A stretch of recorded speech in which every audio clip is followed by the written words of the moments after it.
Assalamualaikum warahmatullahi wabarakatuh. Halo teman-teman, jumpa lagi bersama Kak Ica di acara Cendol Cerita dan Dongeng Online di Pusipda Kota Sukabumi. Wah, hari kemarin adalah 17 Agustus 2025. Bagaimana adik-adik di rumah? Sudah mengikuti acara kemerdekaan untuk memeriahkan di rumahnya masing-masing? Wah, pasti seru sekali ya. Banyak perlombaan-lombaan yang diikuti sama adik-adik di rumahnya masing-masing. Nah, Kak Ica hari ini akan bercerita juga tentang kemerdekaan teman-teman nih. Coba kita lihat ya. Ini judulnya Bung Hatta Masa Prakemerdekaan 1935 sampai 1945. Pengarangnya adalah Bahrudin Supardi. Penerbitnya dari Rosda. Kita simak yuk adik-adik ceritanya. Proklamasi Kemerdekaan RI. Di Rumah Maeda sudah hadir seluruh anggota PPKI, Panitia Persiapan Kemerdekaan Indonesia, ditambah para pimpinan pemuda, pimpinan pergerakan, dan anggota Cio Sangiin. Semuanya berjumlah sekitar 50 orang. Sementara di depan rumah banyak pemuda yang berkumpul untuk menunggu hasil pertemuan tersebut. Hatta, Soekarno, Subarjo bersama Sukarni dan Sayuti Melik pindah ke sebuah ruang tamu kecil. Mereka duduk mengelilingi sebuah meja untuk membuat teks proklamasi. Tidak ada seorang pun dari mereka membawa teks proklamasi yang pernah dibuat pada tanggal 22 Juni 1945. Naskah itu kemudian dikenal dengan nama Piagam Jakarta. Aku persilahkan Bung Hatta menyusun teks ringkas itu karena kuanggap bahasanya yang terbaik di antara kita. Setelah itu baru kita bahas, kata Bung Karno mengusulkan. Hatta menjawab, karena saya harus memikirkan bunyi teksnya, sebaiknya Bung yang menulis, aku mendiktekannya.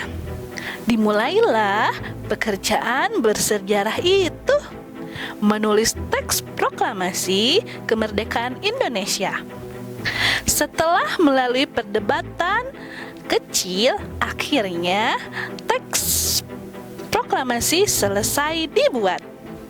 Teks itu singkat, tetapi isinya cukup mewakili perasaan bangsa Indonesia yang telah lama menginginkan kemerdekaan tanah air tercinta. Setelah teks proklamasi dibuat, ternyata muncul masalah baru. Masalah itu mengenai siapa yang akan menandatangani teks proklamasi itu. Hatta mengemukakan usulnya, bila semua sudah setuju, sebaiknya kita semua yang hadir di sini menandatangani naskah proklamasi Indonesia Merdeka. Ini sebagai suatu dokumentasi sejarah. Ini penting bagi anak cucu kita. Mereka harus tahu siapa saja yang ikut memproklamasikan Indonesia Merdeka. Naskah kemerdekaan Amerika Serikat pun ditandatangani oleh semua yang ikut memutuskan. Semua terdiam.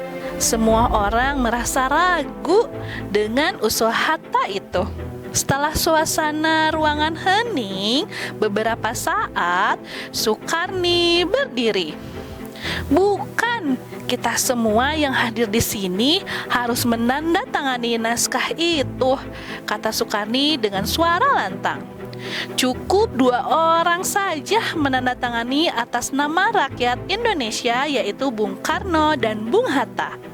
Ucapan itu disambut tepuk tepuk tangan oleh semua yang hadir.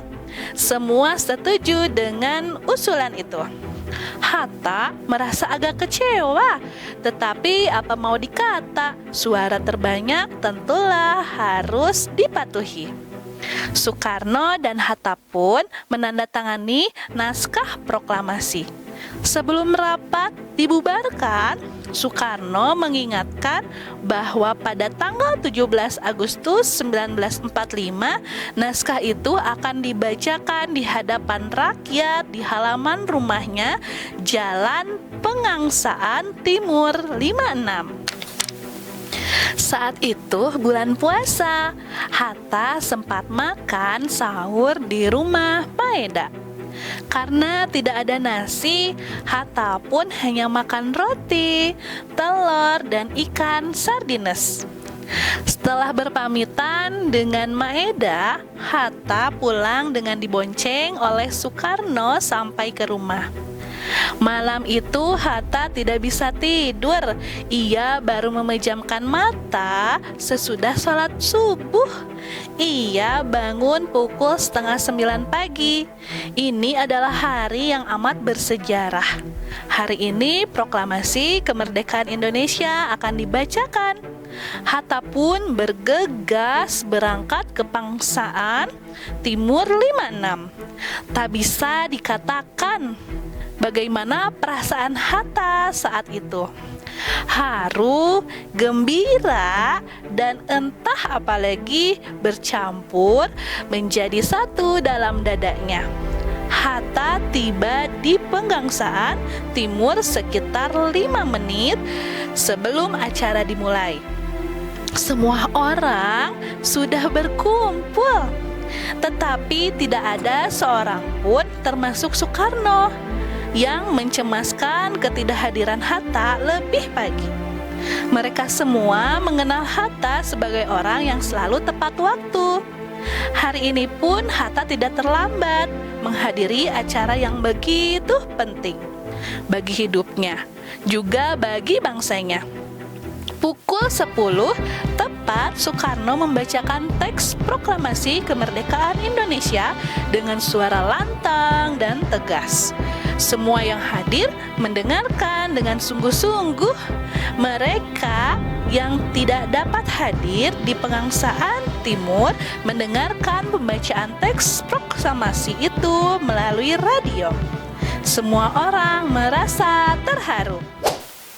Nah, teman-teman, itulah cerita singkat dari penyusunan naskah proklamasi kemerdekaan Republik Indonesia yang dibacakan oleh Soekarno. Untuk cerita lengkapnya, teman-teman boleh datang ke Perpustakaan Kota Sukabumi karena buku ini diceritakan dari 1935 sampai tahun 1945. Yuk, kita datang ke perpustakaan untuk membaca. Cukup sekian cerita dari Kak Ica. Jangan lupa like, komen, share, dan subscribe. Ditunggu episode selanjutnya. Terima kasih teman-teman. Wassalamualaikum warahmatullahi wabarakatuh. Dadah.